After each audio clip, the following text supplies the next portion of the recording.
What's up, everybody? Welcome to another episode of Nerds of UVM. It is the special No Luke series that we're doing right now. My name is David. I'm joined by my friend Bob. Hello. It's been kind of going smoother without him.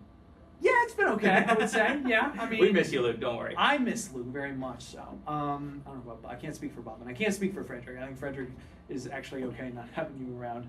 I'm telling you, though, it's more roomy on this side. Yeah, love.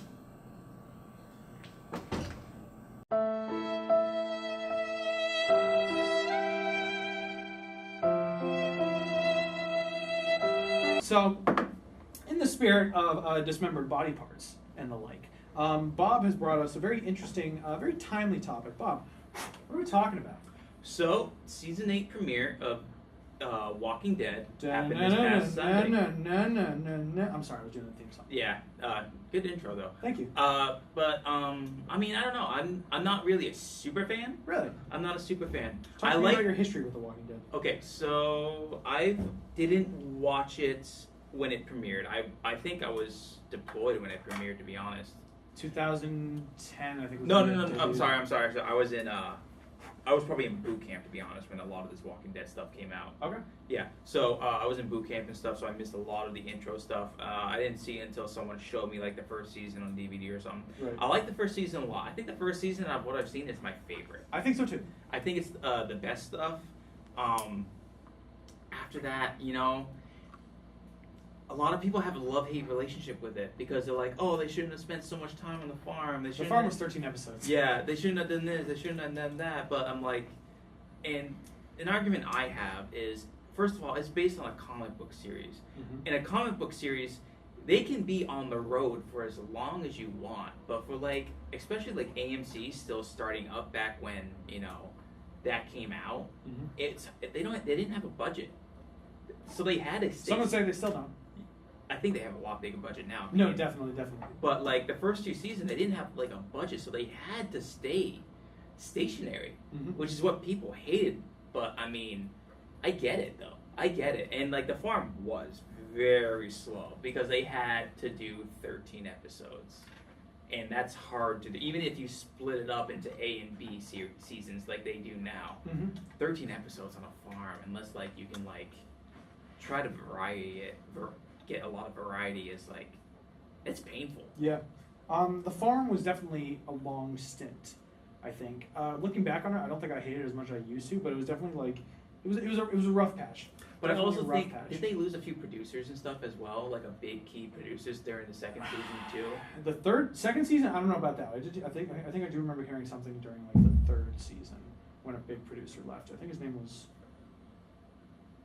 I'm not going to say it because I totally forget his name. Right? Yeah, but I think that was also a little bit of the controversy as well that probably hindered the production. Controversy, what do you mean? Well, I mean, not controversy, but I think it kind of hindered the production because, like, you lose a producer. A producer is a big deal on anything. Producer is the one that makes it happen. Yeah. Yeah, producer's the one who makes it happen. Back to you guys.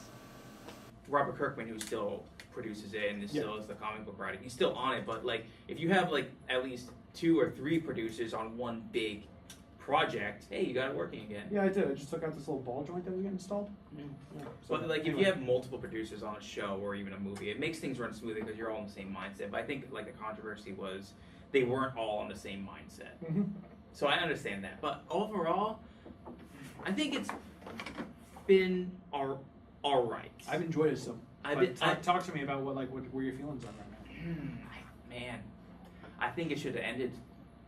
Really? 8 seasons is a long time to kind of stretch out for comics. I mean, what do you mean? Because the comic is an ongoing series. I know, but I think like it's just too long for a zombie series, and I don't know. I just feel like it should have ended like 6. I think ended at 6 with that cliffhanger. Well, no, just like I'm not with like any kind of cliffhanger. Just like ended at 6. Just like somehow found a series finale. But I mean, it makes a lot of money. It brings in viewers. There's no way. It's not like they were gonna pull a Breaking Bad and be like, no, we're done at 5, no matter what. Mm-hmm. Like, I get why the producers still want to go on, and I respect the fact they got to 100. Like this premiere episode was on 100, wasn't episode 100, so I have total respect for that. And it's like, you can still find ways to tell stories that they like, I guess all the power to them. But man, I think it should have ended.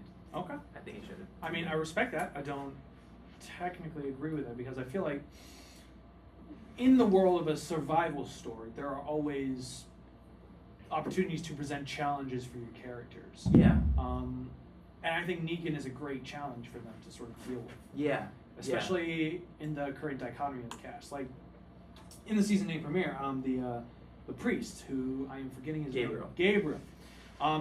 You finally see how he's, like, fully coming to his own as, like, a contributing member of the group. Yeah. People did not like Gabriel at first. I sympathized with him in a lot of ways. But I did too. I did too. People, my brother and my sister, they hated Gabriel. Because they thought he was so behind the times. And they thought he was so just bass-ackwards, as it were. And I was thinking to myself, this is a priest. This is somebody who doesn't kill already. This is somebody who has like a different code of conduct already. I don't know how he survived that long, but well, I think the backstory was like he just stayed in the church. He just stayed in the church because like there was like he had a lot of supplies and stuff, or he made like close supply runs to that one place. Oh, that's right. So like a lot of the scratches you saw on the outside of the church were like people trying to get in and stuff, and like I mean I get that storyline. Like I do understand, like I get that part. I really do, but like. I just feel like there's a lot of filler stuff in that series as well. You wanna know what else has filler? Dragon Ball. Hey everyone, and welcome to your special Luke intermission where I completely disrupt the flow of the episode and just give you my thoughts on The Walking Dead. I've never watched the show, so I have no opinion. It's kind of a good thing I wasn't here for that episode. If you are a fan of the show, yeah, sounds cool. And now that we've got this filler out of the way, back to your regularly scheduled program. Take it away, David. I think there is a lot of work that goes into sort of establishing the dynamic between characters. I can't speak necessarily on that. I mean, I'm not a producer of a television series, but I can sort of look at the track record of where the comics have been, or like where the series has been. Like this entire previous season, a lot of it was just establishing who Negan was by showing him interacting with different characters. How does he treat his own people? How does he treat other people? How does he treat dissent? How does he deal with it? How does he treat Carl, a child? How does he treat Rick, a subordinate?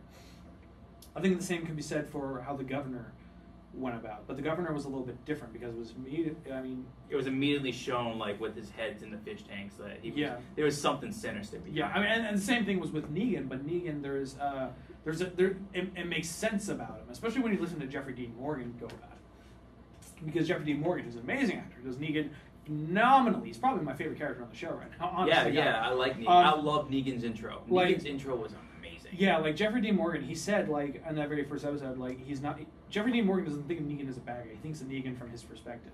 And from Negan's perspective, Rick just went to like one of their bases and killed everybody in their sleep. That's why I like Negan. And so Negan has to respond to that. He can't just let that go. And Rick has done the same exact things. Like Rick has gone ham a lot. He like in the second season it's a Rick-tatorship now in the second season finale. Like it was his word or no way. He's gone total psycho when he's had like stressful like when Lori died, when Carl got hurt, when they were at Terminus. When I think it was oh gosh, what's her name? Michonne was about to be raped or something like that. Yeah, he ripped out someone's throat or something like that. Well, I mean, I get that because that's the only way you can go. Yeah. But I mean, like Rick could have been easily, like he had those redeeming moments. Which is why people like still love him. Yeah, he's the hero still. I think we also I think going along with his journey uniquely also helps. But you could, if we were, for example, staying with Alexandra the entire time and just hanging out with Diana, I think her name was. Yeah. And we did just see Rick. Rick would look like, okay, this guy's a freaking psychopath. He was gonna take that community away from them. Yeah, he was gonna totally transform it in a way that wouldn't have been beneficial. Ultimately, I think Rick has done the right thing with the community of Alexandria. Yeah, he's given them a chance. Which is a lot more than could have been said if they weren't prepared for the wolves or the saviors, as it were. Speaking of which, what happened to the wolves? Are they just done? I think they got slaughtered after their raid or whatever. Yeah, I mean they had the jump on them, but you can't put a knife in a gunfight. And Alexandria had guns. That's true. And then I don't think there were a lot of wolves to begin with. There may have been maybe a dozen, but still, and a lot of the Alexandria population was diverting the herd. But they still had some key people back there, Carol. Yeah. Jesus Christ, look at her transformation. Morgan was there. Morgan was there. A few other people that were there to help out. And all these characters are great, actually. All the characters that have survived at this point, I really appreciate their evolution. Some of them have evolved more than others. Others, we've just sort of learned their backstory. Like Michonne, she's always been a badass. We've just learned more about how she got to where she is. Yeah, I like Michonne.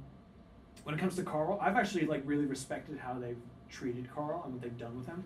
It's very much like he gets a lot of hate he doesn't deserve. Well, I mean, it's because he's a teenager and we don't want to see him be a teenager. We want to see him be a competent member of the group. But he's not going to be like that at first. No, he's not, he's definitely not. No, he's going to be this kid that's exposed to all these horrible things, have to be forced to make some horrible choices, and he's got to learn and grow from them because that's what growing up is about. Yeah. And I really like how they've I like how gone with him right now. I like how they kept Judith. Because in the comics they killed her off. Oh my god, that reveal of Judith, not Rick actually whether it's true or not, Rick affirming in his heart of hearts that Judith is not his baby. When are you talking about when after Negan first? After the Saviors first came through and ransacked at the end when he was talking to Michonne. Are you talking about?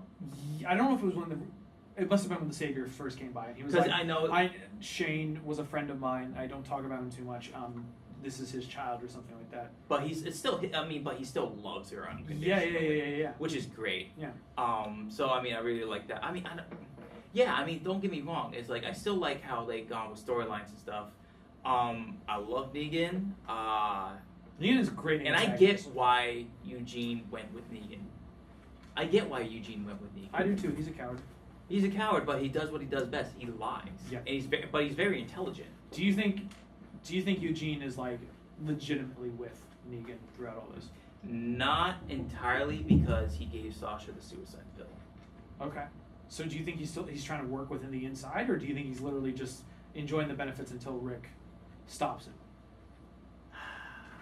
See, I don't know. I think he's 90% with Negan, but he's 10% holding back. Okay. And I don't think he'll make it past season 8. I'm ready to see that character go.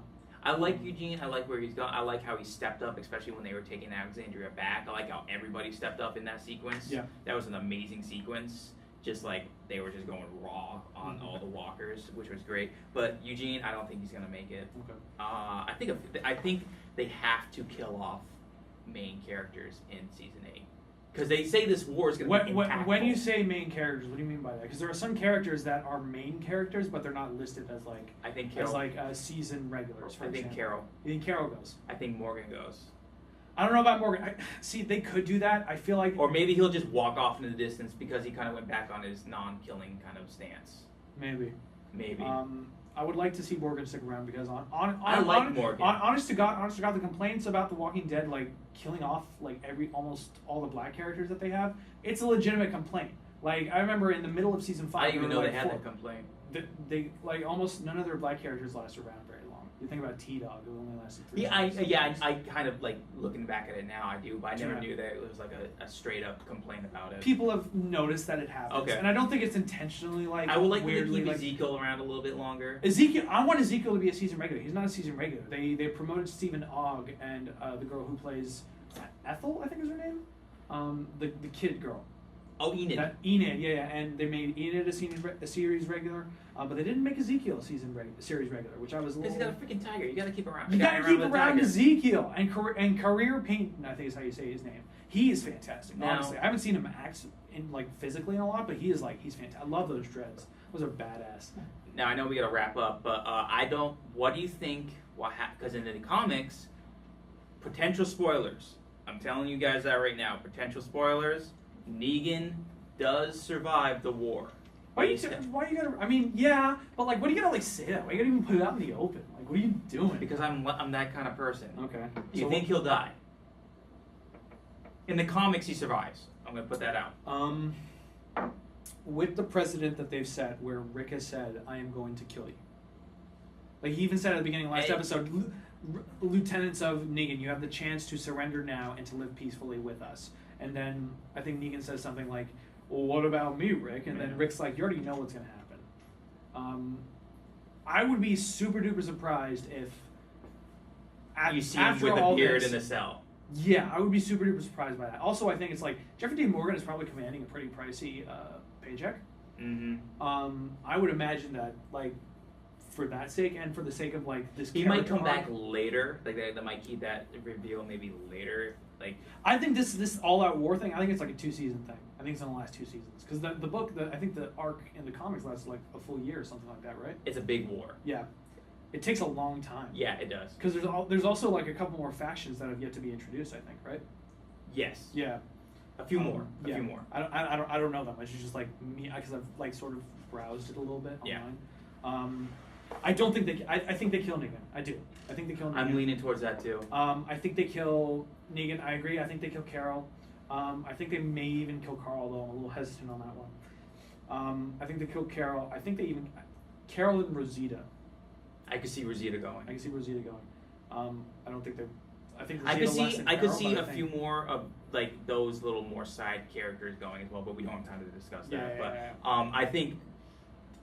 I don't know. In my heart of hearts, I think Carol's time is about to come. I think you're right, and I think after all this, I think it's. I hope they do it right. Yes, me too. She deserves a good send off. Yes, she does. Well, everybody, that's going to be it. Thank you so much for joining us on this episode of Nerds of UVM, where we talked about The Walking Dead sort of sporadically, but we had a good time, didn't we, Bob? If you like what we did here, consider following us at our social media, also subscribing to the YouTube channel to stay up to date on everything Nerds of UVM posts and all the other content around UVMtv.